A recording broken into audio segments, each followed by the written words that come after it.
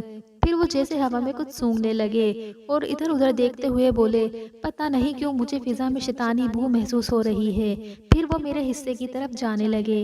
وہاں پہنچ کر وہ میرے کمرے کے باہر صحن میں بنے کچے فرش کے پاس ٹھہر گئے۔ پھر اس جگہ رک کر غور سے اس مٹی کو دیکھنے لگے۔ میں ان سے دور کھڑی سب دیکھ رہی تھی۔ انہوں نے میرے شوہر سے کہا، یہاں سے مٹی ہٹاؤ۔ میرے شوہر مٹی ہٹانے لگے۔ اچانک زمین کے اندر سے جو چیزیں نکلی انہیں دیکھ کر میں چکرا گئی۔ مٹی کا ایک پتلا تھا، اس پتلے کے ساتھ ایک پرچی تھی جس پر کچھ لکیریں بنی ہوئی تھی اور اس پرچی پر ماہین کا نام لکھ کر اس پر کراس کا نشان تھا۔ ہم سب بے یقینی کی کیفیت میں تھے کہ اچانک میرے ذہن میں ایک دھماکہ سا ہوا۔ جس رات مجھے بخار تھا میں نے صحن میں سایہ دیکھا تھا جو میرے کمرے کے باہر مٹی کھود رہا تھا۔ میرے شوہر اور دیور نے دونوں ہاتھوں سے اپنا سر پکڑ لیا اور کہا، یہ کس کا کام ہے؟ شاہ صاحب نے میرے دیور سے کہا کہ آپ کی بیگم کی طبیعت کیسی ہے؟ وہ پریشانی سے بولا، شاہ صاحب بہت زیادہ برا حال ہے۔ شاہ صاحب نے کہا، کیا میں ان سے مل سکتا ہوں؟ اس نے کہا، جی جی آ جائے، دم بھی کر دیجئے گا، دعا بھی کر دیجئے گا۔ سیمی بستر پر لیٹی ہوئی تھی۔ شاہ صاحب کی آمد کا سن کر بڑی مشکل سے اٹھ بیٹھی، پھر آہستہ سے ان کو سلام کیا۔ شاہ صاحب نے اس کے قریب پہنچ کر زور سے سانس لی اور ان کا چہرہ غصے سے لال ہو گیا۔ وہ غصے میں بولے، جو تم نے کیا ہے اس کا پھل تمہیں ملا ہے۔ دنیا مکافات عمل ہے۔ تم نے دوسرے کی گود اجاڑنی چاہی مگر تمہاری اپنی گود اجڑ گئی، اپنی دنیا بھی برباد کی اور آخرت بھی۔ شاہ صاحب کی باتوں پر ہم سب حیرانگی سے دیکھ رہے تھے۔ اچانک سیمی اونچا اونچا رونا شروع ہو گئی۔ اسے ایک دورہ پڑ گیا۔ وہ چلاتے ہوئے بولی، میں کیا کرتی، میرے ساتھ ہی کیوں ایسا ہوا؟ ہم ایک ساتھ پلے بڑے، ایک ساتھ میٹرک کیا، لیکن قسمت نے دھوکہ دے دیا۔ شادی بھی ایک دن وہ ایک ہی گھر میں ہوئی مگر اس کا شوہر میرے شوہر سے خوبصورت اور قابل تھا، حالانکہ میں اس کے مقابلے میں کئی گنا حسین تھی۔ اس کے شوہر کی شہر میں نوکری لگ گئی جبکہ میرا شوہر ان پڑھ تھا۔ اس کا شوہر اسے چیزیں لا کر دیتا جبکہ میرے شوہر کے ایسے حالات نہیں تھے۔ پھر میرے ہاں ایک بیٹے کے بعد کوئی بچہ پیدا نہیں ہوا جبکہ یہ 3 بچوں کی ماں بن گئی۔ اب جب بچے بڑے ہو رہے تھے تو اس کے شوہر کو اپنے بچوں کے مستقبل کی فکر ستا رہی تھی۔ وہ ان کو تعلیم یافتہ بنانا چاہتا تھا اور اس کو شہر لے جا کر عیش و عشرت میں رکھتا اور میں یہیں رہ جاتی۔ یہ وہاں جا کر اچھی زندگی جیتی، شان و شوکت سے رہتی اور میں یہاں معمولی زندگی بسر کرتی۔ یہ باتیں مجھ سے برداشت نہ ہو سکیں۔ میں روز اخبار پڑھا کرتی تھی۔ اخبار میں ایک اشتہار آیا جو کالے علم کا ماہر تھا۔ میں نے اسے خط کے ذریعے رابطہ کیا۔ پہلے میں نے اس کے بیٹے کو راستے سے ہٹایا، پھر اب میں اس کی بیٹی پر عمل کروا کے اس کی بیٹی کو ہٹانا چاہتی تھی۔ میں نے ہی پتلا زمین میں گاڑا تھا کیونکہ میں چاہتی تھی کہ تینوں بچے مر جائیں تاکہ یہ شہر ہی نہ جا سکے، کیونکہ اپنی اولاد کی خاطر ہی جا رہی تھی اور میں کیسے برداشت کر لیتی کہ یہ وہاں جا کر ٹھاٹھ سے رہتی۔ اس عمل کے مطابق اس زمین پر جہاں پتلا گاڑا تھا اسے سب سے پہلے جو بھی چلتا وہ اس عمل کی لپیٹ میں آ جاتا۔ اس رات میں سب کو نیند کی دوائی دودھ میں ملا کر دے چکی تھی۔ میں جانتی تھی یہ سب سوتے رہیں گے مگر ماہین ضرور اٹھ کے باہر آئے گی، مگر میرا کیا مجھ پر ہی الٹا ہو گیا۔ صبح جب میں سو کر اٹھی تو میرا بیٹا میرے برابر میں نہیں تھا۔ میں گھبرا کر اس کو دیکھنے گئی تو وہ اس کے کمرے سے واپس آ رہا تھا یہ کہتے ہوئے کہ چاچی اور سب سو رہے ہیں۔ میں نے اس کو آدھا دیکھ کر دل پکڑ لیا اور پھر مجھے میرے کیے کا پھل مل گیا۔ وہ روتی ہوئی اپنا سر پیٹتی ہوئی چیخ رہی تھی اور میں بے یقینی سے سیمی کو دیکھ رہی تھی۔ مجھے لگ رہا تھا جو میں نے سنا ہے وہ غلط ہے۔ میرا دل کر رہا تھا میں چیخ چیخ کر روؤں کہ کیا کوئی انسان حسد میں اتنا بھی گر جاتا ہے؟ شاہ صاحب نے کہا، جو لوگ اللہ کی تقسیم پر راضی نہیں ہوتے ان کا یہی انجام ہوتا ہے۔ میں دیوار کا سہارا لیے چھوٹے چھوٹے قدم اٹھاتی باہر آ گئی۔ میرے دیور نے نفرت سے چیخ کر بیوی سے کہا، میں سوچ بھی نہیں سکتا تھا تم اتنی گھٹیا ہو۔ میں اپنے کمرے میں آ کر پیکنگ کرنے لگی مگر میرا دل رو رہا تھا۔ سیمی میرے پاس آئی اور روتی ہوئی بولی، مجھے معاف کر دو۔ میں نے اس کو کہا، جو عورت آپ کے بچوں کی جان لے لے کیا اسے معاف کیا جا سکتا ہے؟ تمہیں دشمنی تھی تو مجھ سے نکال لیتی مگر میرے بچوں نے کیا بگاڑا تھا؟ میں نفرت سے روتی ہوئی بولی۔ سیمی بولی، مجھے دشمنی نہیں تھی، پتہ نہیں مجھے کیا ہو گیا تھا، مجھ سے برداشت نہیں ہو رہا تھا تمہارے پاس سب کچھ اچھا دیکھ کر۔ میں نے کہا، میں تم کو کچھ بھی نہیں بولوں گی، نہ کوئی لعنت بولوں گی، کیونکہ میں جان گئی ہوں کہ اللہ کا بدلہ بہترین بدلہ ہے۔ مجھے کچھ بھی نہیں بولنا اور میں اس کو بغیر دیکھے اپنے شوہر اور بچوں کے ساتھ اس گھر سے ہی نہیں بلکہ اس کی زندگی سے اور گاؤں سے بھی نکل گئی۔ میرے دیور نے اسے طلاق دے دی۔ اپنے بیٹے کی موت اور طلاق کے بعد اس کا دماغی توازن بالکل الٹ چکا تھا اور اب وہ گاؤں کی گلیوں میں بکھرے بالوں سے بدحال پھرتی تھی۔ میں دوبارہ پلٹ کر گاؤں نہیں گئی، لیکن اب 5 سال بعد جب میں واپس گئی تو اس نے میری چادر کو پکڑ لیا، مگر میں اپنی چادر اس کے ہاتھوں سے چھڑوا کر اور اس کو نظر انداز کرتی آگے بڑھ گئی۔ بھابھی کی یہ باتیں سن کر مجھے سمجھ آ گئی تھی کہ بھابھی کیوں اپنے گاؤں نہیں جاتی تھی۔